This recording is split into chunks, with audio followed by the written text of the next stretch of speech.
Hi everybody, welcome back to another episode of the Stellium Astrology podcast. This is an enhanced podcast edition, so you can watch it on YouTube or you can listen on the podcasting platform that you choose. And today I'm speaking to a special guest of mine, Kira Sutherland, who is a medical astrologer.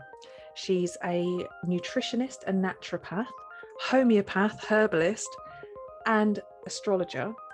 And she combines astrology with her knowledge of health and fitness and nutrition in order to empower her clients to make the best health choices for themselves and also to work through some of their health issues or complications. I had a really fun time talking with Kira. We talked about a number of different things. We sort of branched through various areas, but I thought it would be fun for us when we did our part 2, which is available to patrons, to kind of focus a bit more on the elements and to discuss with a particular focus on how health issues can present with certain elemental presences, whether you are overrepresented with an element in some area of your chart or if you're underrepresented. And we did actually talk a little bit about the modes in that area as well. But in general, overarching, awesome chat with Kira. She's really fun. She's really inspirational. She's extremely vibrant, and she makes learning feel very easy. So yeah, I really hope you enjoyed today's show as much as I enjoyed the first time I ever saw Kira lecture, because she's infectious and you come away feeling really inspired. She's got a lot of fire in her chart, so she's a very inspirational teacher. So yeah, let me know what you think of the episode. Always give me some feedback. Let me know if this has given you a greater insight into some of your own health issues. And I've included in a little description of Kira and what she does, her bio below, so that you can get in touch with her and discuss with her some areas that perhaps maybe you'd like to explore further. Check out some of her courses or maybe even book a reading with her. Thanks very much, everybody. And if you would like to check out the Patreon content that I'm building up so that you've got a back catalogue of some of the second part interviews that I've done, just head over to my Patreon page, which I'll put a link for below as well. Take care, everyone. I hope you enjoy the show. Hi, Kira, how are you? I'm really good. And where Sunday are you? night for me. Oh, Sunday night, is it? Oh, Sunday night for me. It's Sunday morning for me. So thank you so much for making the effort to meet up. I know it's a busy time for you. Whereabouts are you in the world at the moment? So right now I'm in Sydney, Australia. And you've moved from lots of different places, haven't you? You seem to move about a fair bit. Oh yeah, well it can and I move again in 4 weeks. But yeah, so well, it confuses everybody. I'm American born, but I've spent almost all my adult life living in Australia. After 5 years in Europe, but that's another story of its own. And but we go to Canada a lot because we're a big sporty family that loves to go up in the mountains, and we went and lived in Canada for 3 years. So a lot of people actually got to know me while I was living in Canada in the astrology scene. Somehow that was really, everyone kind of, and then my accent goes there. But we moved back to Australia a few years ago, and yeah, but I do travel a lot, so it confused. Everyone's always like, I don't understand where you are or where you live. Yeah. That's literally like, sometimes I think, I wonder where she's posting this from, because there's sometimes when you're like in like these areas where there's like really heavy snow, so I'm like, she must be in Canada or something. And then it switches and I'm like, she's gone somewhere else. I'm at the beaches in Sydney, or my family has this tiny little cabin in the snowfields in Canada, so it's like where all the family comes to meet, and it's just this winter wonderland. So we escape the Australian heat. If you've never been in Australia, for people listening, it is astronomically hot during our summer, and so we are snow bunnies and we escape it for lovely. Our summer holidays are over Christmas because we're opposite seasons, and so we grab our one child and head over for 7 weeks of it's a bit easier when you only have one kid to travel, so yeah, I bet. And cheaper as well. Yes, I always travel. Yes, a lot cheaper. Think about that with how many babies you have. I'll factor traveling in when we actually are able to start properly traveling again. Just for the listeners, would you be able to tell them a little bit about what it is you do, how you use your astrology? Sure. So I am a practicing Australian. I'm going to qualify that. I'm not an American naturopath. I'm actually trained in Australia. So I'm an Australian naturopath, nutritionist, herbalist, homeopath. So I have all these set of qualifications. I'm actually also a sports nutritionist, just in case you randomly see other info of me out there. And then while I was studying naturopathy, I formally studied astrology. So my very early 20s, and fell in love with astrology and specifically medical astrology. So there's a whole side to astrology that looks at the human body and your natal chart, as well as the foods we eat and the herbs that we may or may not take, and basically everything has an astrological rulership. So I play around and integrate all of those things into a really fun mix of clinical practice. So I recorded a bunch of episodes. I've done sort of like a beginner's series, and some of the episodes that I've done are on this, like the sun signs, and the planets. And I've talked about this planet or this sun sign rules this area of the body. So for anybody who was listening to those episodes, they might have thought, but what relevance does that have? Why is it important that rules that part of the body? But somebody with sun in Pisces in the 6th house. I knew a guy actually who had sun in Pisces in the 6th house, and when he was born with his feet backwards, and they had to operate and put them forward. And his nickname was Backwards Feet Pete. It's a rare thing. Oh my God. Yeah. Wow. And he had like the most bungled up feet you'd ever seen, but he was so proud of them, and it made it like his thing. And he was a Pisces. That's so amazing. Yeah. Pisces rules feet. Yeah. So what relevance does it have? Oh my gosh, it has huge relevance. It's, it starts with Aries at the head and moves its way down to Pisces with the feet. And we just, depending on our sun sign, our rising sign, our moon, and other planetary placements, it just has so much influence on how we experience our constitutional health and wellness, or our weaknesses. It shows us the areas of our body we're more likely to have issues, just our kind of little Achilles heels that we need to look out for. I mean, like, I'm a Pisces rising, and I am American, so I sound a little bit nasally when I talk, but I'm a little more nasally today than normal because I'm at the end of a head cold, and that's my thing. I catch colds and flus really easily as a Pisces rising. So it's knowing your weaknesses, which they're not a bad thing. They teach you how to better take care of yourself. And that's really how I like to use medical astrology. It's not all doom and gloom and, oh my gosh, you're going to have these issues. It's how can I support, what are my weaknesses? So what was it that actually drew you to getting into the health field initially? And then what piqued your interest in astrology? Yeah, that's a good question. Why health originally? I could explain it astrologically with my chart, but I grew up in San Francisco in the 70s, and there was a lot of alternative, San Francisco in the 70s. So there was a lot of alternative medicine. There were a lot of alternative healers. I'm actually born of 2 scientists, but they were, especially my mom, was quite open to alternative therapies. So I kind of grew up with that being part of my landscape. My mom had a really good friend who was a massage therapist, astrologer, and then another friend who was into natural healing and spirituality. And so I think that was always part of that landscape. And then I hopefully none of my family listens to this, but I come from a part of my family is really healthy, and then another part of my family doesn't have the world's greatest health. And I got really curious around nutrition from a young age because I didn't want to go down that same track of some of those health issues. So at about age 9 or 10, I actually started reading nutrition books, not so much diet books, but like, how do I stay healthy? How do I stay fit? That's very young as well, actually, to be that interested. It was young. It definitely, I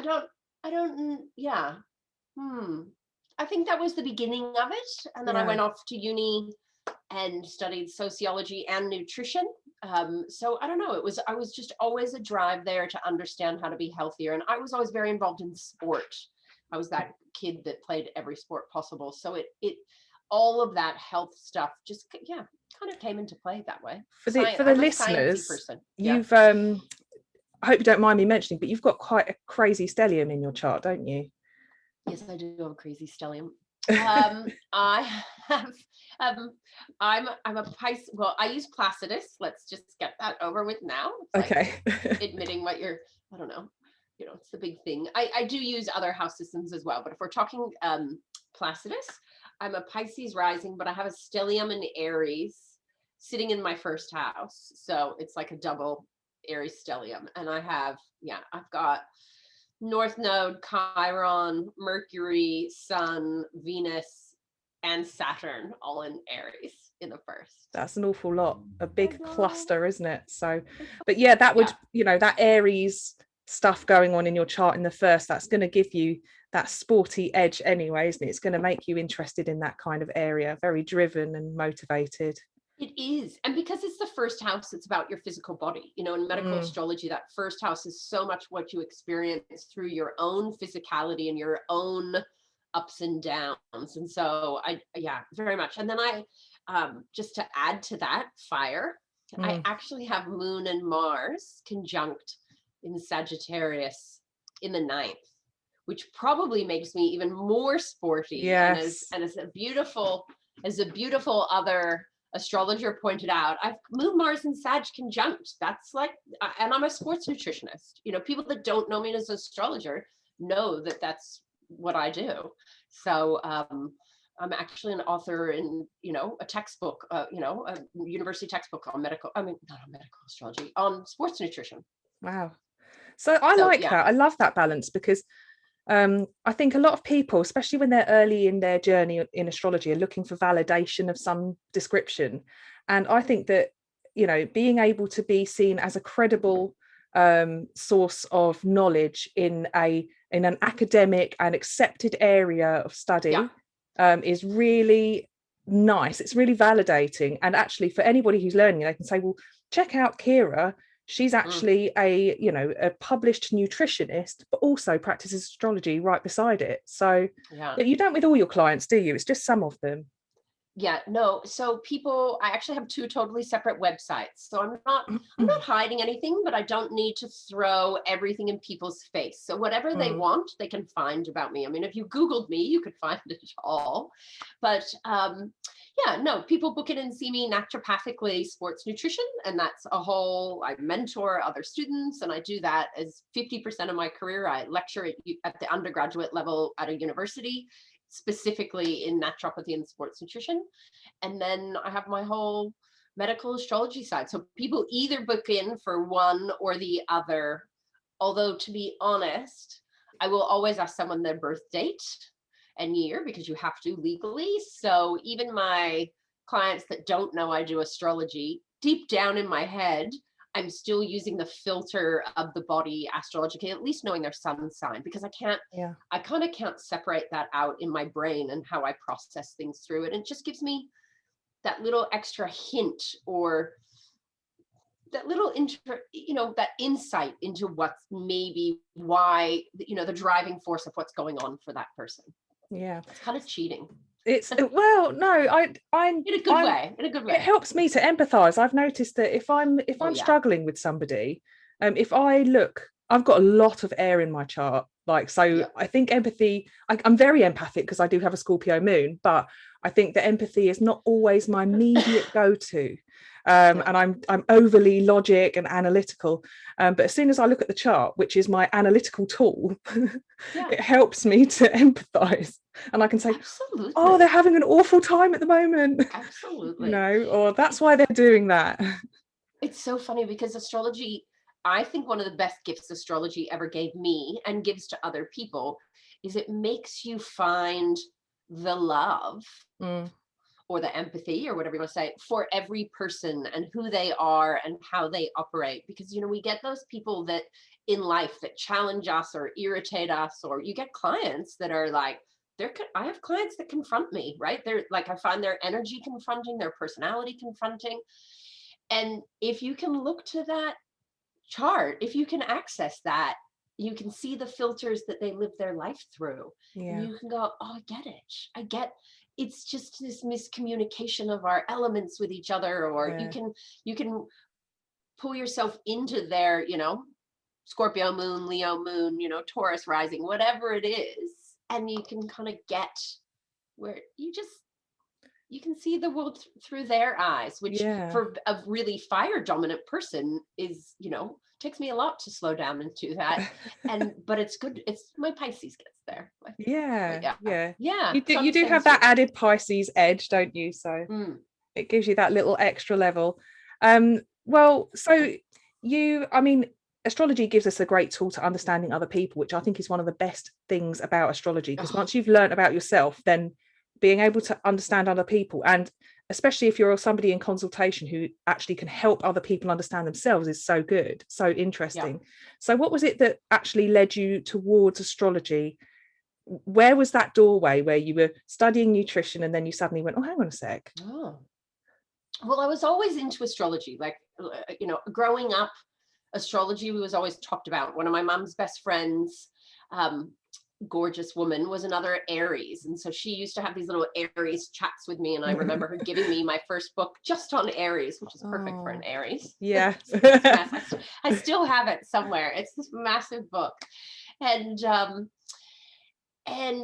so when I got to my early 20s and I was formally studying naturopathy, the school I was studying at also offered astrology. And it wasn't like, oh my God, I've just found astrology. It was like, oh, I've finally settled down enough that I can start studying astrology formally as well. Because I had played with it a lot over the last 5 years. I had also had a boyfriend whose mother was an astrologer. So I was always given lots on astrology. But yeah, I formally started studying around 21, 22. And so that's 30 years ago now. Oh my God. But for me, it was this beautiful combination. I mean, learning the astrology is always just so exciting. And if you remember back when you were learning, it just blows your mind what you then get to learn. And every week is like, dope, I can't believe this. But for me, the medical astrology was just, oh my gosh. In naturopathy, which is Western alternative medicine, it's been around for thousands of years, yet we don't really have a system that we put things through. Everyone was graduating and they were like, oh, I'm going to go study traditional Chinese medicine, I'm going to go study Ayurveda. And I was like, those are amazing because they have these systems and they have the elements and the doshas. And I was like, but where's our system in the West? Like, we've been around as long. And so learning medical astrology, I was like, oh, here's our system. This used to go hand in hand with regular medicine. Yeah. We just threw the baby out with the bathwater in the 1700s when we got rid of, bloodletting and leeches and stuff like that. And for me, it was just that last piece. It was the corner pieces on my puzzle, really. So that's where, So and then I just have years where I focus more on the medical astrology or not. I would definitely say some years it's been a bigger part of my journey, but the last decade, I've probably been, I've been lecturing in medical astrology for about 20 years, but the last decade, it's really gotten busy. It's 50% of what I do now. Within the last decade, was the time I first ever saw you teach, and I did a weekend class at the London School of Astrology, which was Frank the Amazing. I'm just reaching up to get something. I'm not leaving, I promise. Yep. Abandonment issues have been totally. Okay. I was just standing up for a second. That's fine. But no, wonderful Frank, absolutely wonderful Frank. He's a huge inspiration to me, and a massive, huge mentor to me as well. So he gets many shout outs on this podcast. Oh my gosh, Frank is, I think, one of the best. I mean, there's some phenomenal astrologers in the world. There's amazing, but for me, Frank is the jam. He's just such an amazing, I mean, he was your teacher, I know that, but he's such an amazing teacher and a gifter of information. And I remember I had, looked at some of his books, but I remember hearing him speak for the first time. He was in Melbourne. at a He gets conference. about. Yeah, he does get about. He gets about as much as me, if not more. He was at a conference in Melbourne that we were both speaking at. And so as a speaker, you don't always get to go to all, you go to conferences, but you sometimes are resting. And I went to his, and you don't go to everything, but I remember going to one of his lectures, and I was just like, oh, Yeah. it's just the way he lectures speaks to my soul. And yeah, there's a certain people that you listen to that you're like, I could listen to them talk about anything, and I absorb it on a cellular level in a different way. And he's one of those teachers. He's like that for me too. Yeah, he's I think a lot of his students would agree with you as well. Yeah. And just for anybody listening, they can do classes with the London School of Astrology. He's taken it to an online platform now. He did it before all of this crazy coronavirus happened. I think maybe his astrologer's knowledge kind of gave him a little nod in that direction. But yeah, so it's all set up. So basically, if you want to sign up and learn with the LSA, you can do. Basically, that was where I first went to one of your classes. And I just absolutely loved it, because I knew that there was something to medical astrology, but it's just the many branches and avenues you can go down with astrology, like the different ways you can use it. But medical's got to be one of the most healing ways you can work with it, surely. Oh yeah. Well, for me, yeah, absolutely. I mean, there's the people that do psychological astrology, which I just, that blows me away, what people can do with people's charts and their conversations, and, just that whole dynamic of sitting with someone in their chart and teaching them about themselves, and the psychology of that is so beautiful. But yeah, medical astrology just gives you such a different avenue or window of how to look at your own health, and those, as I've said, those predispositions, or why certain ailments are, you can look at the triggers for why you're experiencing certain things. I'll put this caveat in, I'm not a predictive astrologer. There's a lot of astrology where we look at our transits and our progressions and our solar arc, and sure, I look at those for triggers for when things could happen, or also when things could get better. You have transits, just like we have transits that are phenomenal and transits that are a struggle. It happens the same in medical, but it's not, you have to be very cautious with medical, because people can really bring in a lot of fear around a reading or transits, or, oh my God, is this transit mean I'm going to get cancer? Well, there's no transit that means you're going to get cancer. There's no, but and it's interesting, only in the last 2 or 3 years, I get a lot more emails about people wanting to book in about predictive medical astrology. And I actually won't practice that, because I think it's too dangerous. And you can't know what's, every transit, it's, you can't know what it's going to be. So it's interesting that people have a lot more fear in the last couple years around that. I find that really interesting. But with medical, it's more, where I really like it is teaching you how to take care of yourself. I mean, I weave a lot of naturopathy in a consultation. So it's not about just teaching you about yourself. I make people do work, right? You get your little list of what you need to go do, or take, or, try to implement into life. But I find its beauty is in looking at, people telling me what they have now, and we can look at where those triggers are in the chart, and then how to work on them physically, mentally, emotionally, spiritually. So you have all those layers to work on something, because sometimes you have physical ailments that you can't fix. But if we can see the trigger of that physical ailment in the chart, we can then, as astrologers, go, what's the spiritual level to that situation? What's the emotional or the mental situation? And often in natural medicine, we talk about, if you work on one area, mind, body, or spirit, to heal that, often the other two will come along for the party, and you can facilitate healing on a lot of different levels. And I love that it gives you that, layering of healing. It's incredible. It's hard to heal.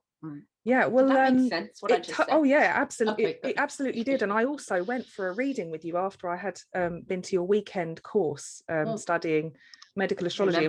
the things that kind of blew my mind were you were mentioning stuff that I knew that family members that I had that had some of these ailments. Like you wrote lists of stuff on the places where I had lots of planets, and you said this can Yeah. manifest, but you said don't worry about everything I've written, because it doesn't mean you're going to get all of them. It just means that Yeah. there's a likelihood that, you know, you could experience some of these health issues in your lifetime.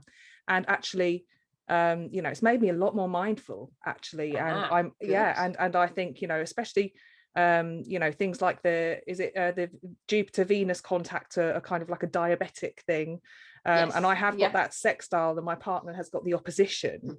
Yeah. And so I'm very aware that, you know, the sweet tooth that I have, Oh, and yes. and sadly my father does have type 2 diabetes, Yeah. which he's finally learning to sort out for himself, because Yeah. That's he's a one hard of one. those. Yeah, it is. It's tough, especially if it's the type 2 where you've been eating a certain way your whole life, and then you have to really rewire your brain into eating better and understanding why. So Eating yeah, healthy is actually not very fun.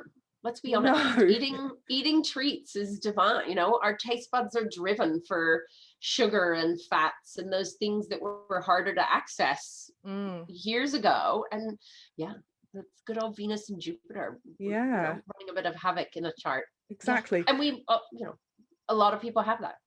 My sister's I bought my sister a book a long time ago, because I've always been the naughty one that was experimental with all sorts of different ways to enjoy life that maybe are a little bit naughty, like, you know, have the odd joint or whatever, going out and partying hard. My sister was always really well behaved, but her thing was food. And I bought her a while back, a long time ago now, Food, the Good Girl's Drug. And it's just such an interesting way to reframe that, because we don't realize, I think a lot of people they don't eat mindfully, and they don't realize that anything that we put into our body, anything that we consume, actually can affect our brain chemistry. Oh yeah. Oh yeah. And that's so, you know, if we take it to medical astrology, it's so fascinating because the sixth house and Virgo rule the small intestines, which is, you know, we got the stomach, which is Cancer, which is like the blender where we blend up food, but then it travels down to your small intestines where your body actually selectively chooses to absorb things or not through the gut lining. And then what it absorbs, it uses, you know, and becomes us, right? It's where we actually discern. It's such a sixth house thing, the small intestines. It's where we discern what becomes us and what, you know, goes on to Scorpio and poop and out the body. But we now know that 70% of, well, we now know our immune system resides in our digestive system, but we now also know that it's our digestive system that makes a lot of our chemicals, or what are known as neurotransmitters, which are involved with how we feel, like our serotonin and our dopamine. A lot of times we didn't realize how much, but before we didn't realize how much was actually made in the digestive system. And so the influence of how well the digestive system is going and the foods we eat, you know, we drive for carbohydrates and sugars because we know they drive dopamine and they drive serotonin, which are some of our feel good pleasure neurotransmitters. So it's little wonder we have these issues around food and emotions, and it's so intertwined between that fourth house and the sixth house as well, right? Moon, fourth house, Cancer, food and emotions. It's ruled by the same sign. It's like crazy. It's interesting, isn't it? And this whole aspect of emotional eating, and you know, like I've always kind of envied that Virgo ability to be so in Virgo tune. Aquarian. Yes. Yeah. The Virgo Aquarian that like doesn't care about food. No, go on. Oh, wouldn't that be a dream? Do you know what? When I really am in my Aquarian mindset and just getting on with things, I forget to eat, and then that's when I binge. I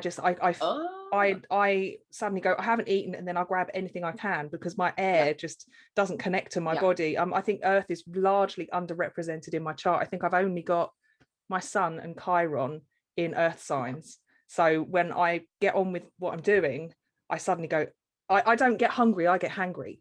I literally don't get hungry.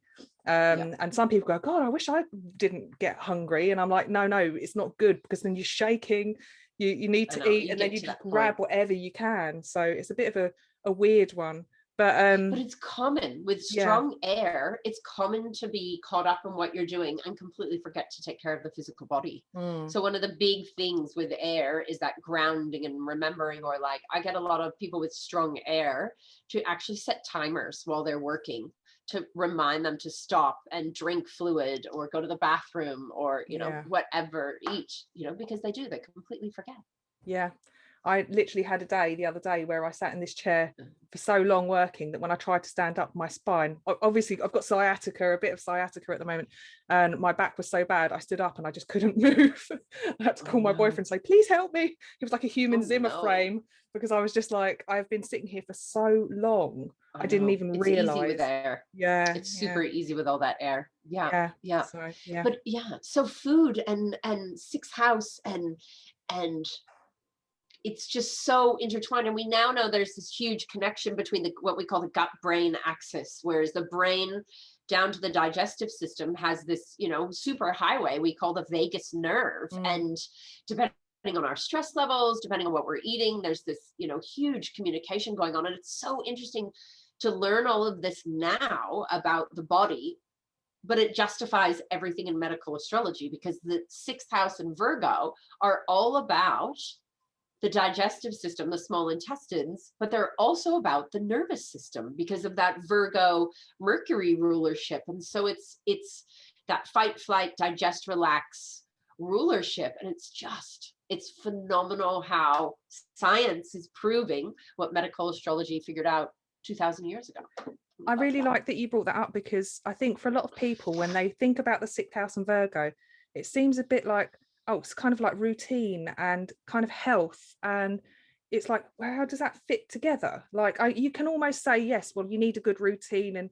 And, you know, like having myself personally, when this whole pandemic kicked in, I went into full on sixth house mode. And I was like, every day I was making a flask, I was preparing my food, and I was making sure I had everything, and I was like and I went into like super control freak mode. But does that make you feel safer?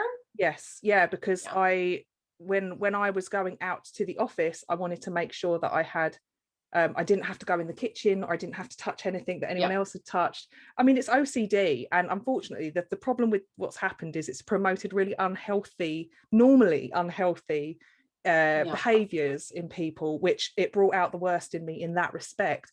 But I felt better about it, and I realized how routine oriented I am when it comes to my sixth house, because I've got in Placidus, I've got a very big stellium of planets in my sixth house. But I generally go with equal, just because I was raised on equal. Yes, and I do love equal. I can't.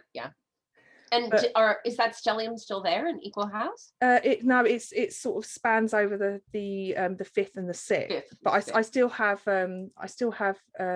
Jupiter, Uranus in the sixth, and then in the fifth I have Pluto, Saturn, and my moon. So it's sort of and they're not super crunched up together, but you know, having all of that stuff, I kind of think of the sixth house as like, especially if you're thinking about Placidus, I think of it as like the daily spend, where if you've got a lot of planets there, you kind of just have to do them on a daily basis. You have to do them, absolutely. And that's, you know, when I teach, that's what I say to people, you know, because people freak out. They're like, oh my God, I have all this in the sixth house. And it's like, you just have to use those planets on a daily basis so that they don't use you. You know, in medical astrology, if we go back to traditional medical astrology, you know, planets in the sixth house are going to bring health issues. It doesn't always have to be big, bad stuff. It's just that was the house of, we talk about it now as the house of health, but a traditional astrologer would actually go, oh, it's the house of disease and illness. But I see it much more as the house of disease or illness and health, because it's your daily routine. And 80% of your health is based off of what you do on a daily basis. Do you exercise or not? What do you choose to put in your body is going to go, you know, I'm always amazed, this is the naturopath in me, people don't eat well, and then they don't understand why their body's not functioning. It's like, that is literally the fuel that you have to make the cells of your body. So, you know, it's like driving a car and never putting in the oil and never putting in good petrol. right? Yeah. It's going to run like shit. So, but it's that routine, and health is a ritual that we have to do, but people don't like to do it because it is No. boring. That's what Yeah. routine is. So, sixth house planets, you want to keep them happy. You want to keep them in conversation and keep them busy so that they don't arc up on you. The way I teach about medical astrology in some ways is, if you ignore parts of your chart, they start acting like that naughty kid in the back of the class that feels ignored. They're going to arc up and they're going to cause a problem so that you go and pay attention to them. So it's very much about playing with each of your planets and making sure that they feel embodied in some way, be it physically, mentally, emotionally, spiritually, because they're going to arc up. And a planet in the sixth house, you have to use on a daily basis. Right? So what you're saying makes me think about the quincunx aspect, or the inconjunct, they call it, don't they? And I did explain during that little the episode that I've done for my listeners, that the quincunx is kind of like an on-off, and it's positioned from the ascendant. So the sixth house and the ascendant are basically that kind of aspect, which makes it difficult to be consciously aware of it. Yes. Well, and you have that, the quincunx goes from the ascendant either to the sixth house or to the eighth house. And those are both houses that are considered not good health houses. The eighth house is it's actually the house of death. But, we can say transformation, death and rebirth. It's also the house of inherited issues and like genetics. And it's interesting because they both have that aspect where it's very hard for those houses to communicate with each other. It's a different, that from that ascendant to that, and the first house to the sixth and the 12th, it's usually a different mode and a different element. So they just don't speak the same language, right? It's like the way I describe it to clients that don't understand astrology is, I'm like, it's like you have a tricycle with 3 totally different shaped wheels. That's a great way to describe it. So you're like riding this tricycle and it's like there's a square wheel, a round wheel, and a triangle, and it's not a smooth ride. But if you were to keep riding, eventually, hopefully, the wheels become more similar shaped in some way. And but they're really hard communication, and who you want to be and do in that ascendant first house is very different to what that sixth house is asking of you. Very different. So it's like a kind of taking the time to be consciously aware of your sixth house, even if you don't have planets in there, because whatever rules your sixth house is going to speak with those parts of your life, and the eighth house, I suppose, as well. So bringing that to your consciousness.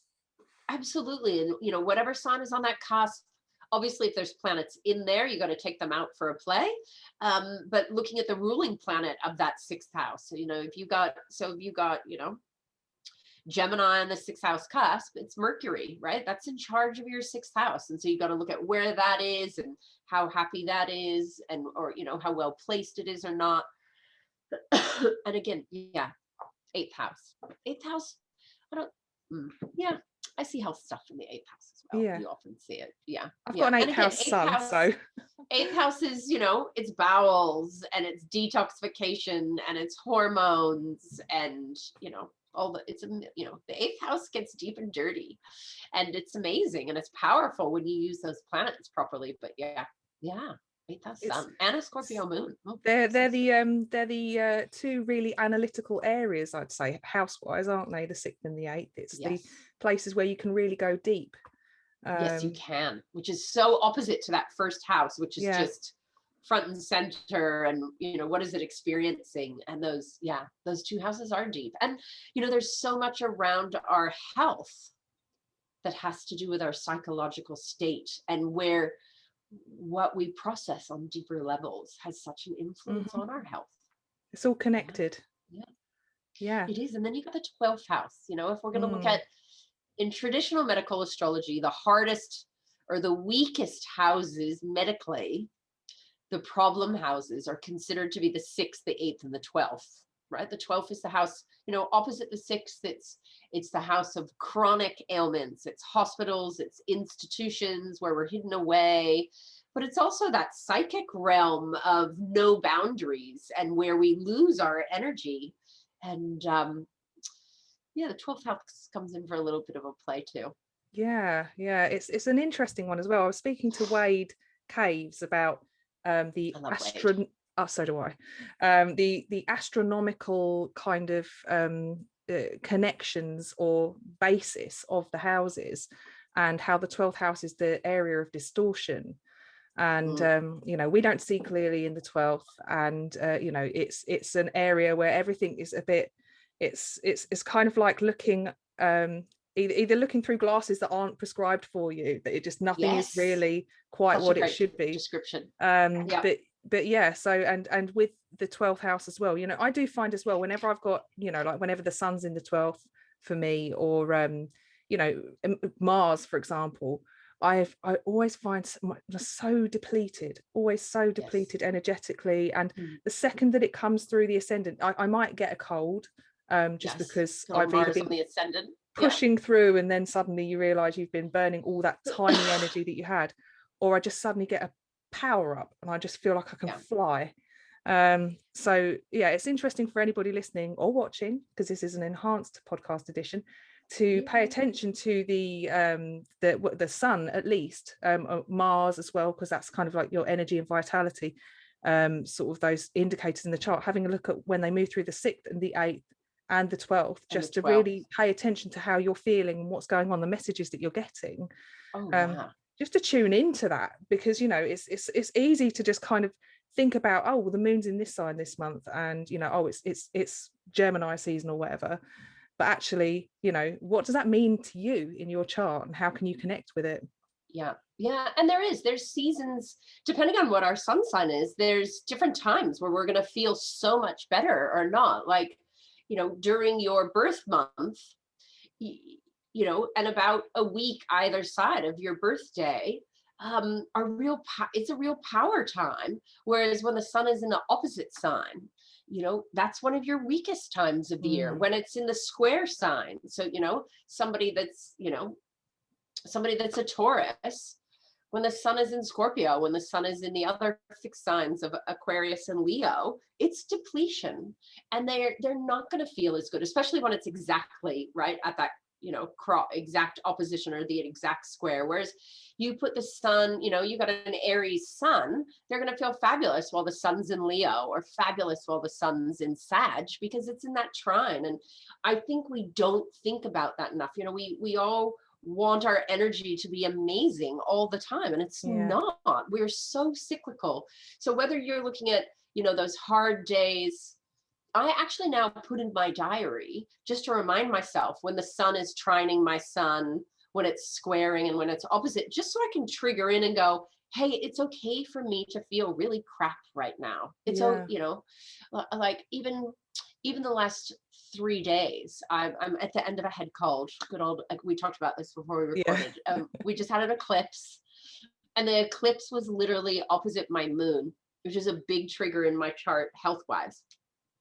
And I got this massive head cold that's just put me out for 10 days with all my knowledge. And it's okay to feel down and flat. You know, we always think we need to soldier through and do all this stuff. And I'm like, no, I'm depleted, and I need to, you know, really pull in and make sure I'm okay. Actually, this is a good point to wrap up, just for the first part. So I just wanted, for anybody listening right now, could you direct them to what you're doing, anything that you want to promote right now, your social media, for example? Sure. So my website and my social media, all one and the same name. So it's just Astrology of Health. The website's astrologyofhealth.com. On Instagram, Astrology of Health. On Facebook, it's all the same. And what am I doing at the moment? I have a ton of online classes people can take.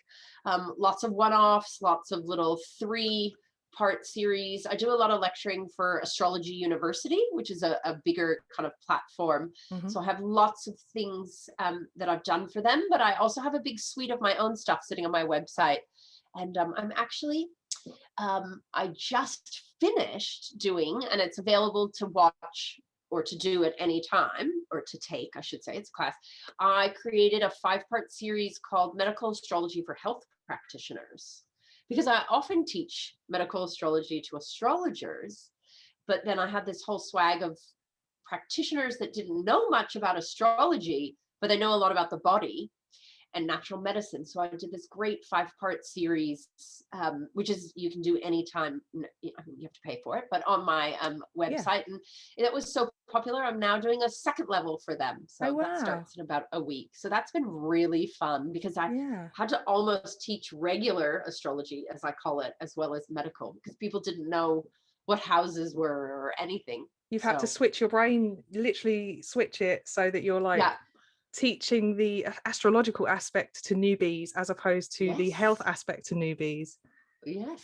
And I have to say, Frank very kindly gifted me to give to all those students. He's got this great booklet that he gives to his new students now, that's about 20 pages, that explains all the basics. So he even rejigged it for me for all my students. He is so helpful, isn't he? Oh my God, he's amazing. Yes. So we're going to get together in a moment and have a little chat, and go into sort of just how some of the listeners can actually spot either how to use medical astrology for themselves, or just a bit more of an in-depth chat about that aspect for the listeners. Lovely. Awesome. Okay, I'll catch you in a moment. Okay.